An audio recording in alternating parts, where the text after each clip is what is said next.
mahirap mag-celebrate ng Christmas na maraming kaaway. Yes. Tapos ang nakuha ko pa exchange gift, kaaway. Hindi ko alam kung anong pipiliin ko. Okay, so, reconciliation.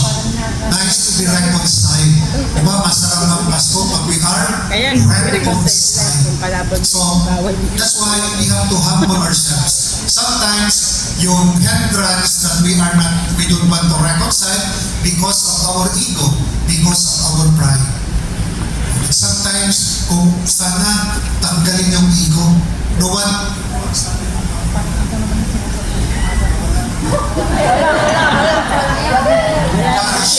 yung Paris na performance. Okay? So,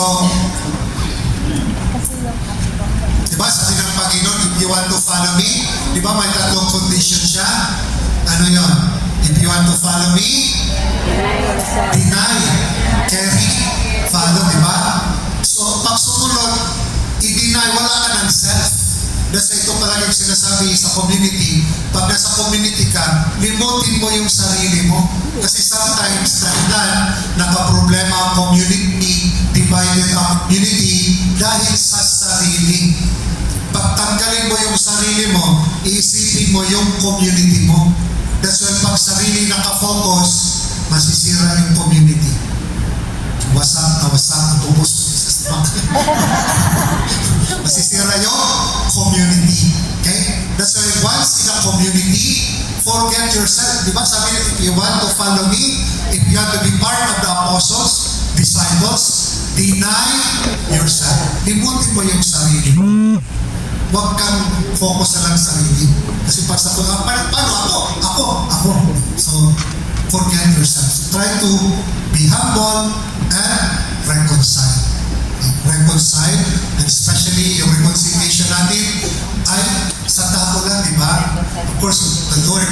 Pero merong challenge for us today to be reconciled with creation, yung nature. That's why maraming malalakas ng bagyo, so much yung temperature pag during summer, because we ignore creation. We do not take care of God's creation. And we have to reconcile with God's creation by being responsible sa mga gamit natin, sa mga plastic, kung saan itatapon. Sa community, maraming plastic, hindi na itapon. We have to reconcile. Okay? So, reconciliation.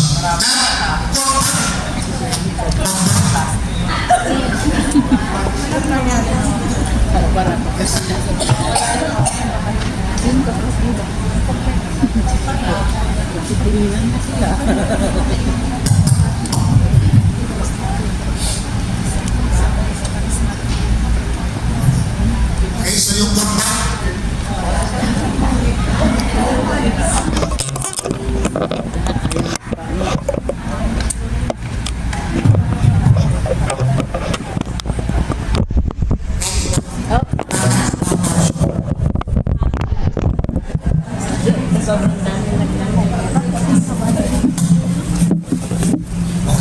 so conversion, that is one way also, conversion to prepare. To convert, okay na. Ilagay mo na. Thank you, Your Honor. Okay, so conversion. And also one way to give time to the Lord. Spend time with the Lord. That's one way to prepare. So in the season of Advent, try to make some sacrifice and spend time maybe in prayer, meditation, time with the Lord. The more we give time to the Lord, the more we discover ourselves. Pero sa community, diba, narinig na natin, ibang kasama natin, alis mo na ako sa community, hahanapin ko mo na yung sarili ko. Dapat, it is the community, pag wala kang time with the Lord, hindi mo talaga makita ang sarili. God is our Creator.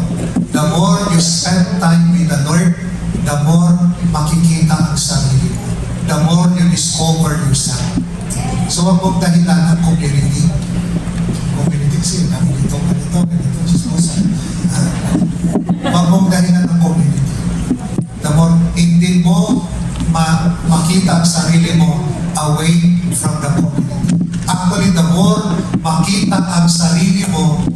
community.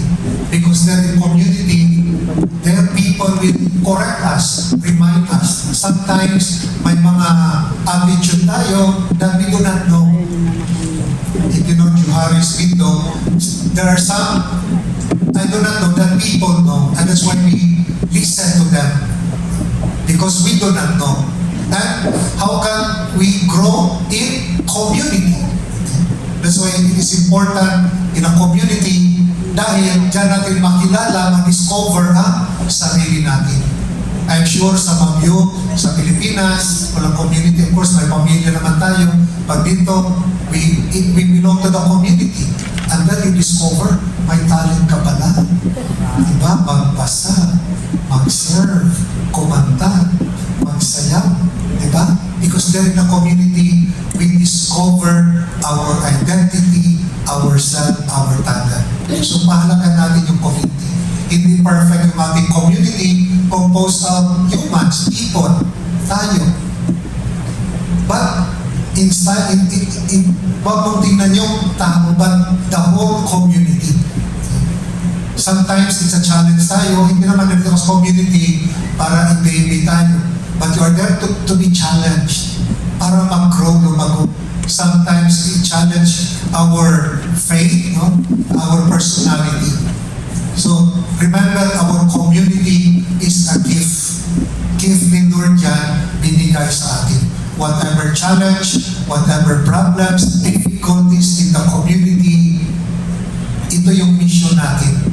Kasi community, hirap naman ito. Dahil mga consideration dito. That's what yun ang mission. Diba? The word mission. O kung sino yung mission mo na. Okay? Okay? So, that's why sa pamilya, may mission, huwag mong talikuran. Dahil mission mo yan. Mission mo yan. Huwag mo siyang i-give up. Mahal ka mo. Okay? So, give time for the Lord. And also attend, of course, you attend Eucharistic celebration. But yung attendance, full participation. Some people, they attend Mass, physical lang, hindi spiritual, walang emotion, wala sa isip, nandun lang sa misa. Kumakanta na, Lord, kumakanta na, wala pa rin, ganyan lang. Bakit mo kaya? Tapos yung misa pa, palagi tingin sa, ano to? Naghihintay na siya to, magkano na. Okay? So pag sa misa, we have to give our full participation.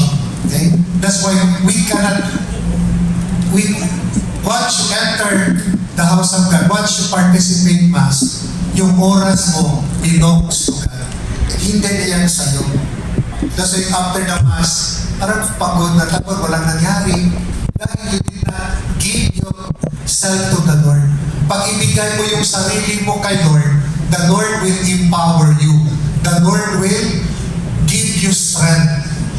Dahil hindi mo binigay, parang walang meaning. Ganun din. That's why if you really attend fully the Eucharistic celebration, it becomes meaningful.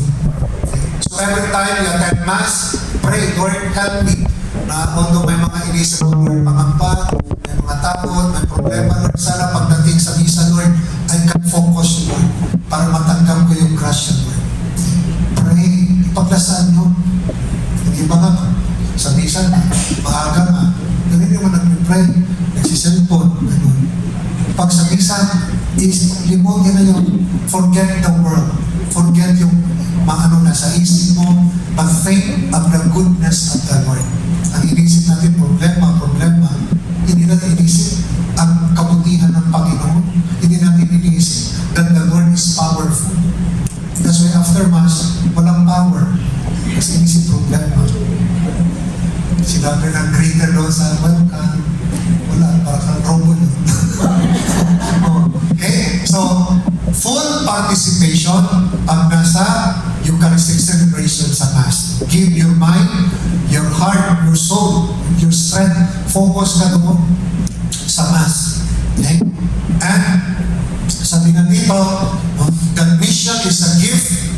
from God, who is very generous God, being a lover, wants to share that love with us, and we in turn share that love with other people. That, part of our preparation actually to bring us, to lead us for a mission. So naghahanda tayo ng Advent, hindi lang pag tinanggap natin si Lord, kasi pag tinanggap natin siya, hindi lang tinanggap. May mission din tayo, i-share ang Diyos sa iba. Naintindihan? Okay? So we prepare, we receive Jesus, at pag tinanggap natin si Lord, gagamitin tayo ni Lord para mag-mission, to share the love of God to others. Okay? That is one fruit ng ating paghahanda. So when there is conversion of ourselves, we become an agent of hope. Okay? So kung may pagbabago sa buhay natin, dahil nabago tayo, tayo nakaranas ng pag-asa. At nakaranas ng pag-asa, we become now an agent of hope. Kasi binago ka ni Lord, akala mo wala ng pag-asa. But nabago ka. Na-encounter mo yung pagpapala ng Panginoon. And now you become an agent of hope.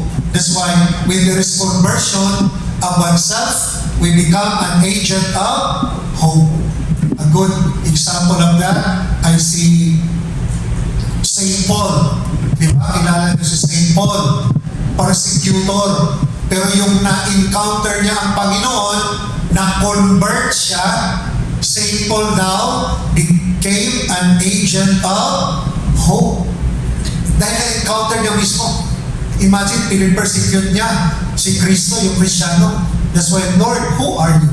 I am Jesus, whom you are persecuting. Na-persecute niya, no? Nabago siya, na-convert, and now St. Paul become an agent of hope. Pag may pagbabago din sa atin, tayo rin ay maging instrumento to become an agent of hope. We become an agent of hope.